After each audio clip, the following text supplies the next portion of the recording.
কিন্তু আপনি বোধহয় জানেন না যে ওই রায়চৌধুরী পরিবার এখন একটাই মতলব আছে। কি? ওদের ভাইয়ের বউকে ঘরে তুলে ওই পাগলিটাকে এই বাড়িতে তুলে দিয়ে যাবে। একটা কথা জিজ্ঞেস করব?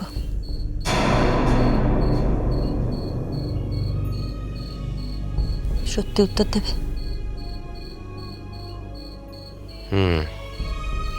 যদি সত্যি সত্যি মোহনা রায়চৌধুরী ওর দিদিকে এ বাড়িতে তুলে দিয়ে যায়, কি করবে তুমি? তাড়িয়ে দেবে আমাকে?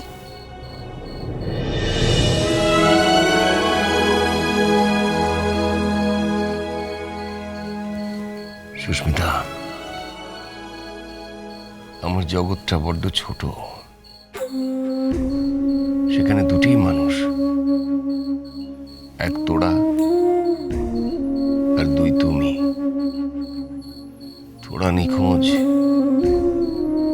তাকে যে তোমার জামাই কোথায়, তারপরে তোমাকে তাড়িয়ে দিলে আমি কি নিয়ে বাঁচব?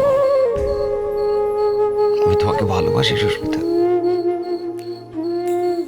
রহনা, আপনাকে ভালোবাসো না? সুস্মিতা,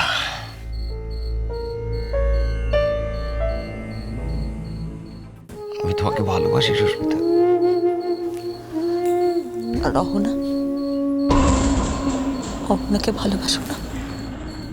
সুস্মিতা,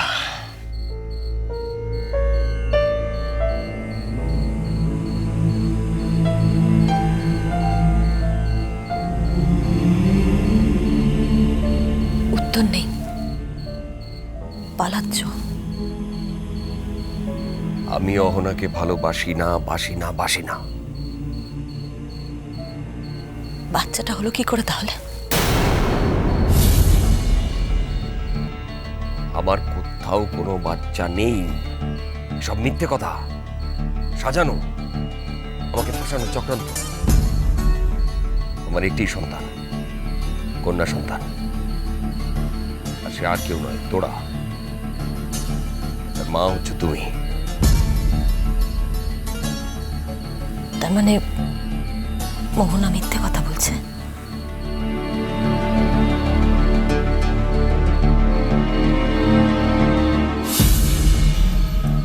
আমার চোখের দিকে তাকাও।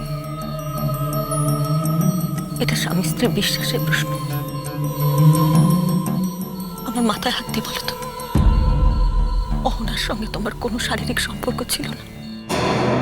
তোমাদের কোনো সন্তান নেই? চুপ করে থাকবে না, সত্যি কথা বলো।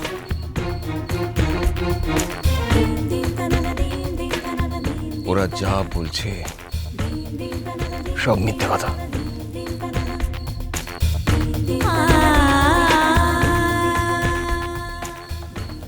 একটা কথা শুনে যাও,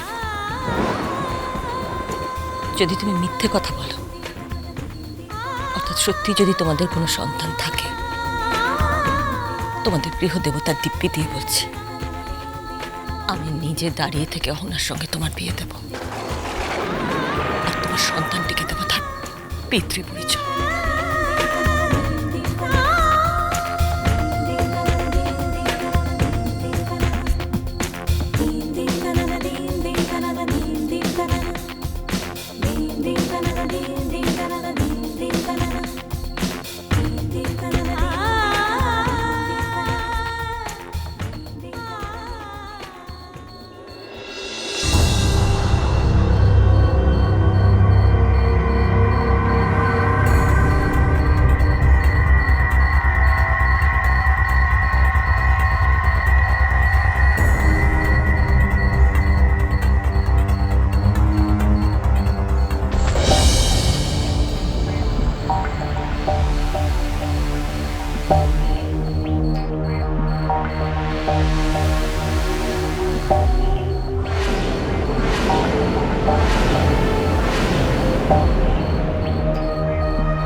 কি জেঠা শ্বশুর মহাশয়, মুখটা দেখে মনে হচ্ছে খুব চটে গেছেন। নিজের পায়ে ভালো করে দাঁড়াতে পারছো না, মদ খেয়ে বাড়ি ফিরছো। এটা কি বেলেল্লাপানা করার জায়গা? ঘরে তোমার স্ত্রী তোমার জন্য অপেক্ষা করছে, আর তুমি মদ খেয়ে বাড়ি ফিরছো। এই জ্যাঠা শ্বশুর, গলা তুলে কথা বলবেন না, গলা নামিয়ে কথা বলুন। আমি তো তাও ভালো, মদ খেয়ে বাড়ি ফিরছি। আর আপনি, আপনার কাছে তো সবাই জানে, সবাই জানে একটা মেয়েকে ফেলে দিয়ে আরেকটা মেয়ের সাথে পালিয়ে গেছেন আপনি। একটা মেয়ের সাথে খেলে ওর পেটে বাচ্চা এনে দিয়েছেন আপনি।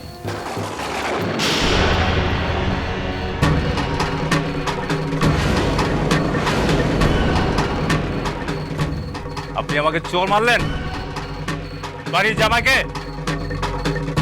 কেচ্ছা করে দেবো, পুরো কেচ্ছা করে দেবো। তোমার সাহস, তুমি গুরুজনদের গায়ে হাত তুলছো? হ্যাঁ, কোনো শিক্ষা পাওনি? শিক্ষা পেয়েছে নাকি? অশিক্ষিত চাড়াল একটা। এ বাড়ির লোকেদের মাথা খারাপ হয়ে গেছে যে এইরকম একটা ছেলের সঙ্গে এ বাড়ির মেয়ের বিয়ে দিয়েছে, যার কোনো চরিত্র নেই, স্টেটাস নেই, চাপ নেই, কুল নেই, মান নেই, কিচ্ছু নেই। মন্তব লম্পট মাতাল একটা। যেমনই হোক, ও আমার বর।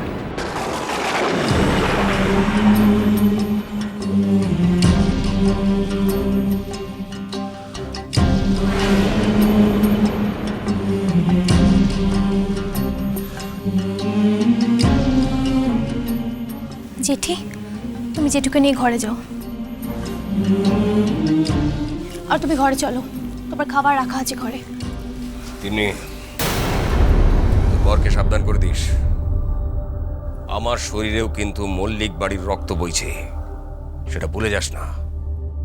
ভবিষ্যতে যদি এরকম বেলেল্লাপানা করতে দেখি আর আমার দিকে হাত তুলতে দেখি, তাহলে কিন্তু জামাই বলে ছাড় পাবে না। ওই হাত আমি কেটে রেখে দেবো। ক্ষমা করো জেঠু, আমি তোমার থেকে অনেক ছোট। তুমি নয় আমার বরের হাত কেটে রাখবে, কিন্তু তোমার শাস্তি কে দেবে? তিন্নি, চলো।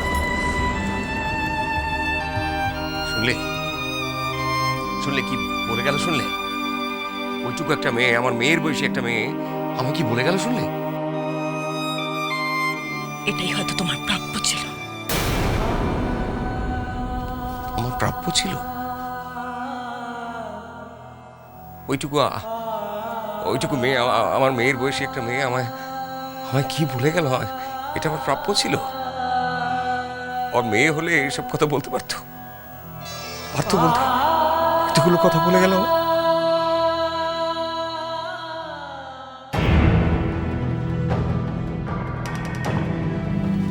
এসো, বসো এখানে, বসো। আমি খাবারটা আনছি। খাবো না, এমন ভোর পেটটা মাল খেয়ে আছি, খেতে ইচ্ছে হচ্ছে না। শোনো, বাড়ির প্রত্যেকটা লোক জেগে আছে, আর দয়া করে কোনো ঝামেলা করো না। এখানেই বসো, আমি খাবারটা আনছি। তাহলে খাবার করে চলো। না, চুপচাপ বসো, এখানেই খাবে।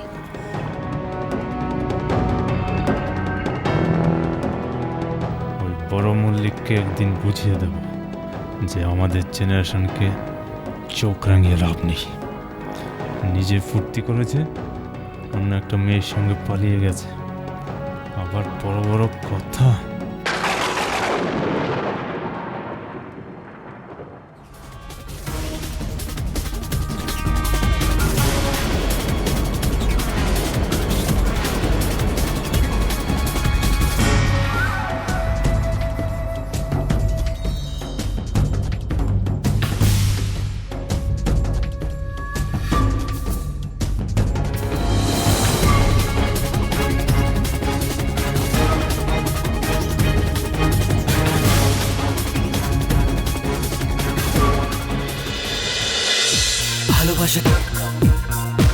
ভালোবাসা